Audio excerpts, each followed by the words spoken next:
Our top story here at 5:30 this afternoon. We will bring it to you just as soon as it does happen. Truly a once-in-a-lifetime harvest. Mr. Simpson is a fugitive of justice right now. I was inside the truck. I tried to get it started. We're here in the Channel 4 newsroom. There's no surprise. Learning folks this morning, we've been hit with a major earthquake. A loud, what felt like an explosion. You could almost feel it right in your heart. Los Angeles lost an incredible basketball player. And his legacy will live forever. Don't touch that dial. It's going to be some night. From all the people at KNBC News. Well, we are right in front of O.J. Simpson's vehicle, and as I say that, let me assure you that there's no way he knows that this is a television truck. There are people out of their cars on the side of the road that are out waving at him, causing a commotion. I forget what time it was, but it was earlier than when I was going to wake up. Kenny Bowles, he was the managing editor at KNBC TV, and he said, listen, sorry to wake you, but we've got a situation here. LAPD is investigating the death of O.J. Simpson's wife, found outside her condo. They're trying to track him down, so head that way. I just remember thinking, O.J. Simpson, hadn't thought of him for a while. Okay. This is Channel 4 News at 5:30. A very shaken O.J. Simpson, one-time Hall of Fame football star, being led away by police for questioning after his ex-wife and an unidentified man are found murdered at her Brentwood home. I just remember this being a somewhat an odd situation in that you don't come across many murders like this in this part of town. She was sort of a celebrity based on the fact she was O.J. Simpson's wife. It's a real media circus this afternoon. Anything involving a West Side LA murderer, O.J. Simpson, yeah, it's going to attract a lot of attention. O.J., what can you say about this? Back up, please. Get out of the way. At the time, we didn't appreciate, I don't think, the enormity of this case or its ramifications worldwide. It was a horrible crime scene. You could just tell that there was evidence everywhere in terms of the blood that was shed. You don't often see that in murder cases. You actually had blood still on the walkway. I remember doing a live shot from in front of the condo, and as I'm about to go on, a guy in a sports car pulls up, pops out, he runs over, and he has with him a knife and a plastic bag. And I see him scrape off some blood and stick it in the plastic bag. And he hops back into a sports car and takes off. And I remember thinking, oh my God, what has happened? That's a moment I'll never forget. We actually got the only picture of O.J. in handcuffs. A photographer actually held his camera above the hedge at Rockingham. How come you handcuffed him? Police officers had put him in cuffs, and then a commanding officer came back and had them take the cuffs off him. Then he went down to Parker Center, the police department headquarters. He gave a statement, was released. Police sources, however, saying that L.J. Simpson is indeed a prime suspect in the case, but he is not likely to be arrested today. June 17th, we all anticipated that O.J. Simpson was going to be arrested for this crime. I mean, the evidence was pointing toward him. He was supposed to surrender. He was supposed to be with Robert Kardashian, and he had, from what we understood, made arrangements through his attorney, Robert Shapiro, to turn himself into the LAPD. It became clear, though, that this was not happening where I was. So we ended up going down to the police department headquarters. Then while we were there, we heard of a commotion at the Bundy address, I remember. We had a helicopter over. I remember being in the lobby of the police department headquarters and looking at some monitors, and there was all sorts of activity at the Bundy address.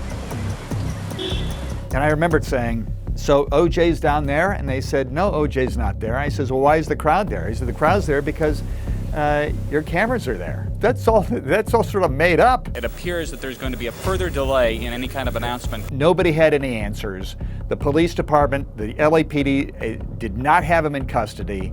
And then there's a news conference in the auditorium of Parker Center. Mr. Simpson has not appeared. David Gascon, who is a deputy chief, LAPD, issued that statement. O.J. Simpson is a fugitive from justice. The Los Angeles Police Department right now is actively searching for Mr. Simpson. That was shocking. You could hear gasps. Nobody expected this. We just assumed this was all sort of taken care of. As Vin Scully would say, the wheels have come off the wagon. Mr. Simpson is a fugitive of justice right now. And then all of a sudden, as one reporter started to mimic Howard Cosell, the juice is on the loose. All of a sudden, O.J. Simpson is somewhere, he's not here, and who knows where he was. Top story now at 4 o'clock, the very latest on the Simpson investigation. We started hearing some information that related to his possible whereabouts in Orange County, where Brown family lived, and it was also where Nicole Brown was buried. A photographer for us named Dana Roker, who's been with NBC News for many years, still works here, decided to start heading down in that direction. Now, we had a small van. There were no windows in back. It was almost a utility van. We started to drive south on the freeway, and we punched into the CHP broadcast channel. 315, we have a traffic break northbound I-5, just north of. And it became clear very quickly, as we locked that in, that they had contacted O.J. Simpson. They had triangulated his cell phone. He had gone apparently to the gravesite of Nicole Brown. O.J. Simpson is in Orange County, and he's on the freeway, and a chase is starting to take place. And then we realized that the pursuit is headed in our direction. He was headed this way. Dana was driving, I was in the passenger seat, and I thought, well, listen, if he's coming this way, there's no reason for us to go to him. Let's get off the freeway, get back on, pull over, change places so that the photographer can sit in the passenger side with a camera. I'll drive, and we'll wait for him. Oh my God. I looked into the rearview mirror, and that's a scene I'll never forget. A phalanx of black and white, LAPD, CHP, local police, lights and sirens, and in front of them is this white Ford Bronco. I think, okay, here goes nothing. I pull in front of them. Now this is a little minivan now, without any signage, and we are now in front of O.J. Simpson. This is our status. We are in front of O.J.'s vehicle. Just before that happened, two cars collided in front of us, and we almost got hit. Traffic in the opposite lanes had stopped. People had pulled over to the side. Individuals all knew what was taking place. It was being broadcast, television, radio, and all of a sudden it took on this life, the likes of which we'll never see again and never saw before. At that point, I'm trying to get a hold of the KNBC assignment desk to let them know that's us in the helicopter shot of this pursuit. And I called and nobody answered. And so then I went on the radio and tried to get someone's attention. And I remember somebody on the assignment desk said, "Yes, Conan, what is it? We're busy." And I said to them, well, listen, I'm in front of O.J. Simpson right now with our van, and we're taking pictures out the rear view mirror, but if you want to, we'll just pull to the side if you're too busy. At which point, the person on the assignment desk said, no, don't do that. It is a scene out of the most bizarre fiction.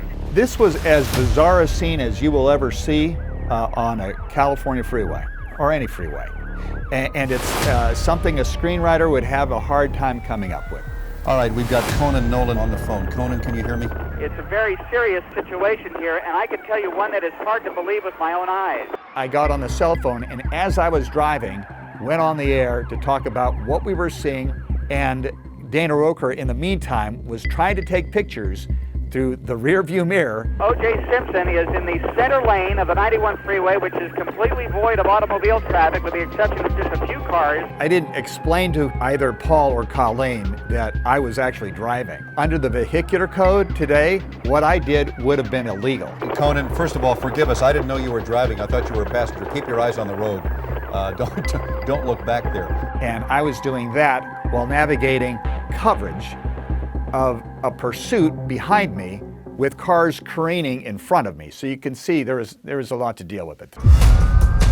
Imagine, you're on the freeway, cars have pulled to the side of the road on the freeway. The vehicle behind me is trailed by a dozen police units, lights and sirens, code 3. It's almost like a motorcade.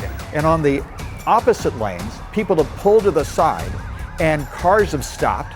And on the overpasses, people have lined up, some with signs. That was a moment, the likes of which I'd never seen and didn't think was possible. Bob, we are witnessing tonight a modern tragedy and drama of Shakespearean proportion being played out live on television. Not only did NBC News take us, but they put the pursuit on the Jumbotron at the NBA Finals. And there was a period where everything had stopped and people were just watching that. We are, of course, mindful of the O.J. Simpson situation, and we will apprise you of any new developments. Again, I can't emphasize enough just how strange that was. This is AC. I have O.J. in the car. Okay, where are you? I'm coming up the 5 freeway. We didn't want to pull up right next to him. One of the things that was in my head at the time were the words of Robert Kardashian when he read the letter that O.J. Simpson had written. Don't feel sorry for me. I've had a great life, great friends. Please think of the real O.J. and not this lost person. And the letter sounded like a suicide letter. It was blaming everybody else, and amongst those at the top of the list for his woes were the media. O.J. Simpson is holding the gun to his own head. Oh, dear God.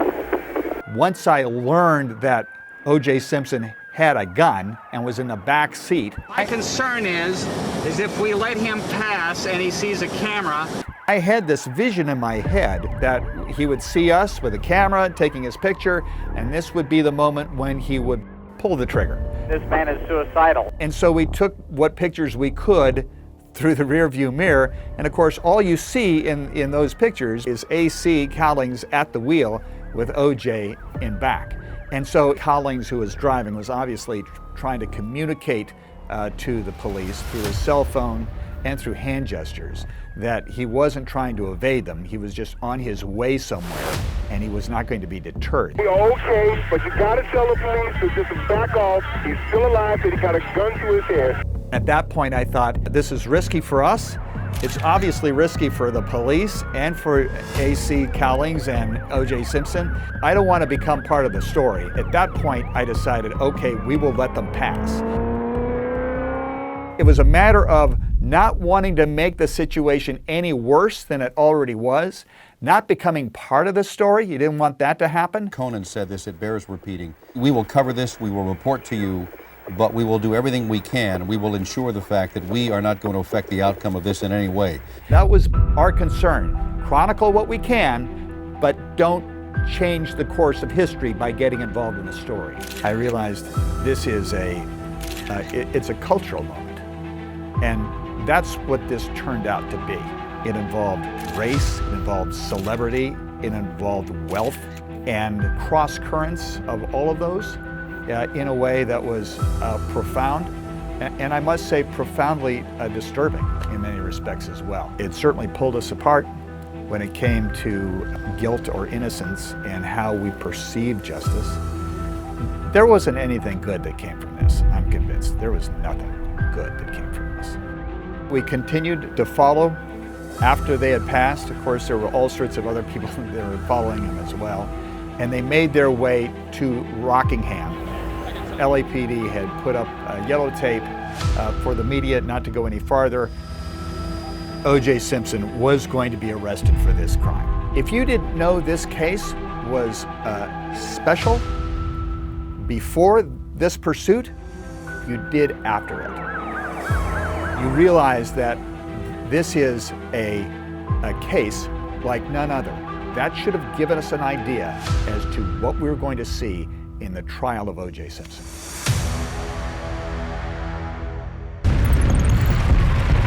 Right now we're trying to basically gather some more information, trying to figure out where this has been centered. Have been big, widespread areas without electricity. I ask the American people to remember the people of Los Angeles County in their thoughts and prayers today.